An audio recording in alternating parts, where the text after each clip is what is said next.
Atenção! Começa agora uma teleaula de Física do ensino médio. Você vai assistir a teleaula de número 22. Bons estudos!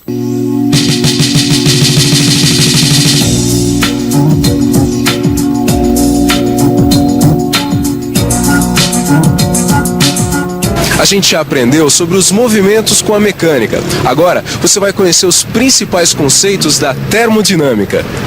E na teleaula de hoje, você vai começar aprendendo o que é temperatura.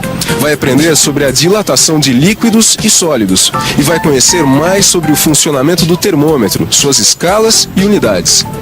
E agora, muita atenção, que a nossa teleaula de hoje está só começando.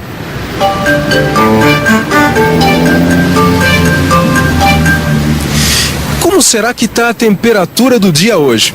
Vamos ver? Pra mim tá agradável. Deve estar estável. Eu acho que tá uns 20 graus, mais ou menos. Ah, tá bem. E pra você? Pra mim tá ruim.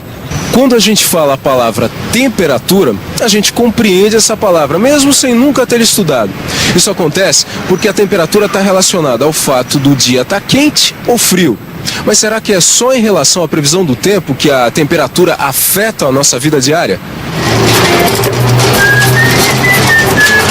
Alô, folga boa, hein? Aí largado enquanto eu trabalho, né? Bonito isso. Ô, Vicente. O que foi? Sabe o que é? Acho que eu não tô me sentindo bem hoje, viu? Oh, meu Deus, o que aconteceu, cara? Não sei, eu tô sentindo uma espécie de febre. Acho que é febre. Febre, é? Deixa eu ver. Ó, Gil, eu acho que você não tá com febre não, viu? Eu acho que isso aí é onda. Levanta e vai trabalhar, meu filho. Que onda nada, Vicente. Que negócio de onda, o quê? Quem tá sentindo a febre sou eu. Aqui por dentro tá pelando, rapaz. Sabe o que é pelando? Sabe aquela sensação de tá tudo pelando? Tudo Não, quente? eu já entendi, mas... Gil, eu acho que definitivamente você não tá com febre. Não me parece, meu filho. Mas desde quando o tato é termômetro de temperatura? Desde quando? Eu sempre usei a mão. Ou será que é, hein, gente? Eu não sei. Não sei. A impressão que eu tenho é que a temperatura nesses dois recipientes é a mesma. Certo, então agora coloca as mãos nos recipientes das extremidades. Nossa, quanta diferença!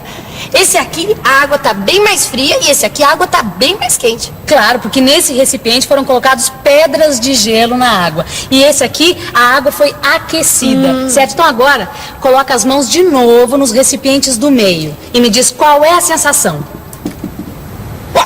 A sensação é que essa água aqui tá bem mais fria do que a água desse recipiente aqui. E, no entanto, a água nos dois recipientes está à mesmíssima temperatura, porque foram enchidos com água retirada da torneira. Você tem certeza? Eu podia jurar que eu senti uma diferença.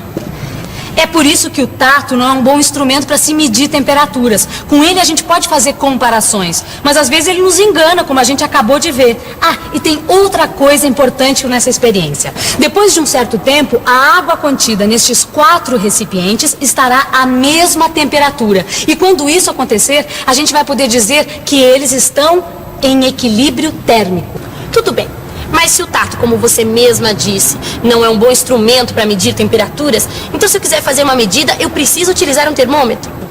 Claro, se você quiser medir a temperatura ambiente, você pode usar esses termômetros de parede. Agora, se você quiser medir a temperatura do corpo humano para saber se está ou não com febre, você tem que usar um termômetro clínico. Mas nesses dois casos, o importante é que o termômetro esteja em contato com o objeto cuja temperatura se quer medir.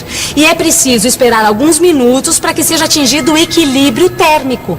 Agora eu entendi por que a gente precisa ficar alguns minutinhos com o termômetro debaixo do braço. Os termômetros mais comuns são formados por um tubo de vidro oco, onde é impressa uma escala, chamada de escala termométrica. No seu interior existe um outro tubo, muito fino, chamado tubo capilar. No tubo capilar existe um líquido que no caso do termômetro clínico é o mercúrio e no caso do termômetro de parede é o álcool colorido. A temperatura é obtida medindo-se a altura da coluna de líquido. Isto é feito com a ajuda da escala termométrica. O funcionamento do termômetro se baseia num fenômeno observado nas experiências. Em geral, os objetos aumentam de tamanho quando são aquecidos. Esse aumento de tamanho recebe o nome de dilatação. Você saberia me responder por que os objetos aumentam de tamanho quando são aquecidos? Olha, Rosinha, para responder essa pergunta, a primeira coisa que a gente tem que pensar é como os materiais são formados. São formados de átomos. Sim, e os átomos são pequenas partículas em constante movimento. E a gente já sabe que existe uma energia associada ao movimento, que é a energia cinética. O que acontece quando a gente aquece alguma coisa, como no caso da água? Ao ser aquecida, ela recebe energia que é transferida aos seus átomos.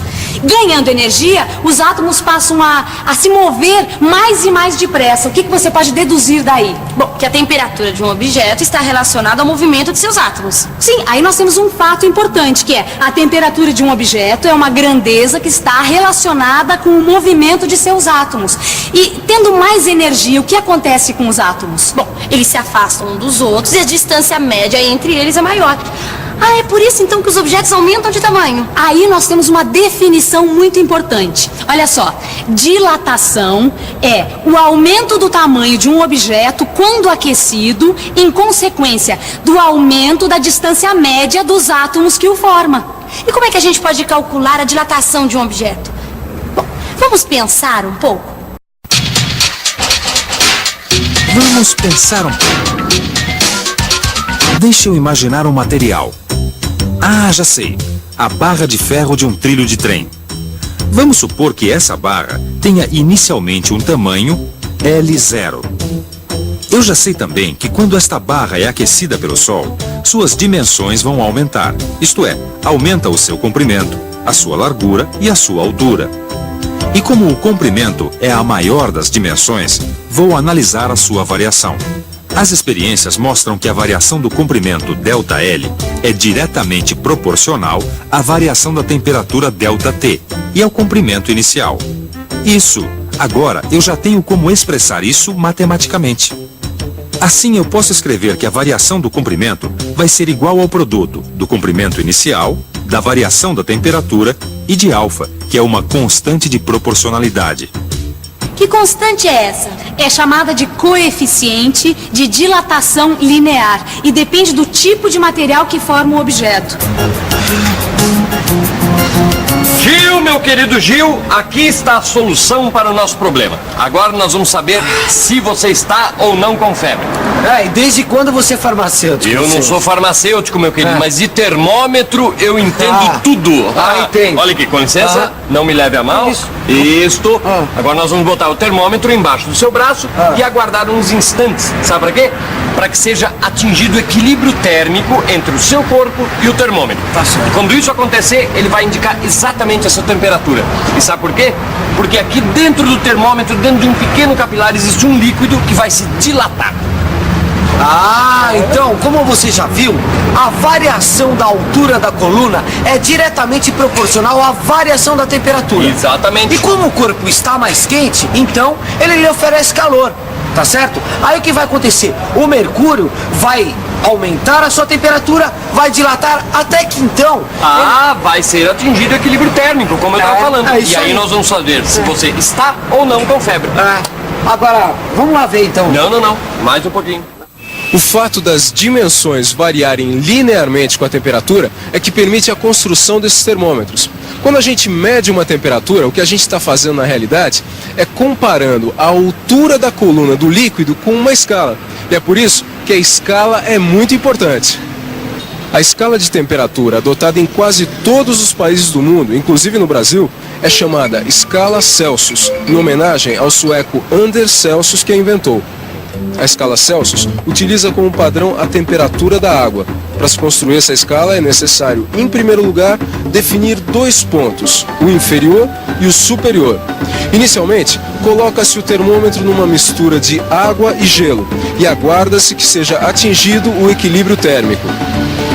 No equilíbrio térmico, a coluna atinge uma altura que vai indicar o ponto inferior da escala, definido como 0 graus Celsius, que corresponde à temperatura de fusão da água, isto é, sua passagem do estado sólido para o líquido. O ponto superior da escala é determinado colocando-se o termômetro num recipiente com água em ebulição.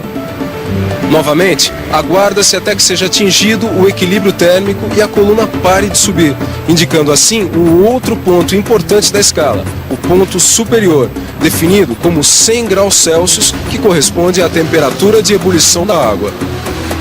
Em seguida, ela é dividida em 100 pontos, de modo que a distância entre cada ponto corresponde a 1 grau Celsius. Por isso, a escala Celsius é também chamada de centígrada. É que ela tem 100 graus Celsius, ou graus centígrados.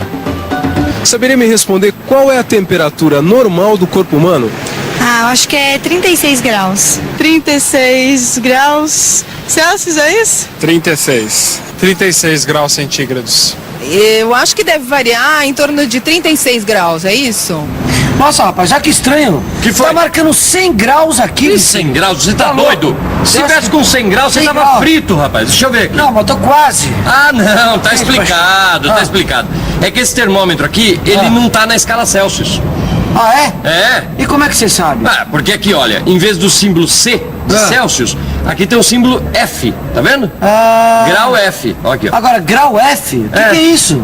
Essa aqui é uma outra escala, Gil. Sabe? Existem vários tipos de escala. Sei. Né? Essa escala aqui, por exemplo, ela se chama Fahrenheit, por isso que tem o F aqui na frente, tá certo? Além dessa, existem outras escalas. A escala absoluta, por exemplo, também é conhecida como escala Kelvin. Aliás, no seu livro, você vai poder ver mais detalhes sobre a escala Kelvin. Mas viu? Agora vem cá. E como é que a gente vai poder descobrir quantos graus eu tô de febre? Quanto eu tenho de febre? Aí é o seguinte.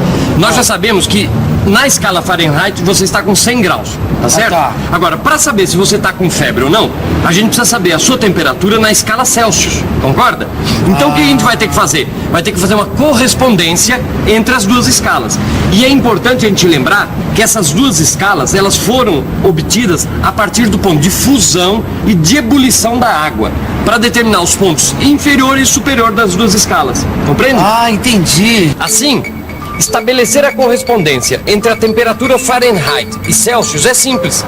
Observe que na escala Fahrenheit a temperatura de fusão da água é 32 graus Fahrenheit, que corresponde a 0 graus na escala Celsius. E a temperatura de ebulição da água é de 212 graus Fahrenheit, que corresponde a 100 graus na escala Celsius. Vamos chamar de TF a temperatura do Gil medida na escala Fahrenheit. Qual será a temperatura Celsius ou TC correspondente? Repare que os segmentos A e A' são proporcionais. O mesmo acontece com B e B'. Assim, nós podemos escrever A está para a linha, assim como B está para B'.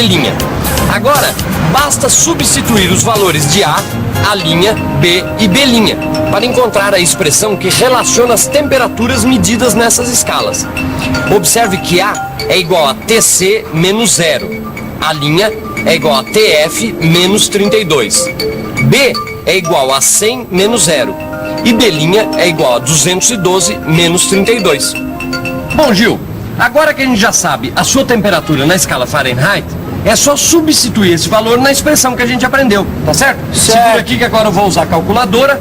Substituindo aqui, nós vamos chegar à conclusão que você está com 37,8 graus Celsius. Tá aí. Gil, você realmente está com febre.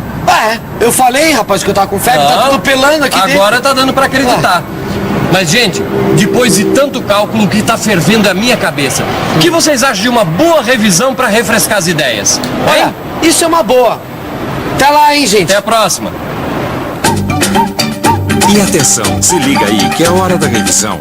Na teleaula de hoje, você aprendeu que o nosso tato não é um bom instrumento para se medir temperaturas e que a temperatura de um objeto está associada ao movimento dos seus átomos. Quanto maior for a velocidade dos átomos, maior será a temperatura. Viu também que a dilatação é o aumento das dimensões de um objeto, resultado do aumento de sua temperatura. E que a dilatação de um objeto é diretamente proporcional à variação de sua temperatura. Conheceu como são determinadas as escalas dos termômetros e viu que a escala mais utilizada é a Celsius. Aprendeu também a estabelecer a correspondência entre as escalas Celsius e Fahrenheit. É sempre importante lembrar que no seu livro de estudos você poderá aprofundar todos os conceitos que você aprendeu na teleaula de hoje. Então, estude bastante e até a próxima. Até lá. Tchau.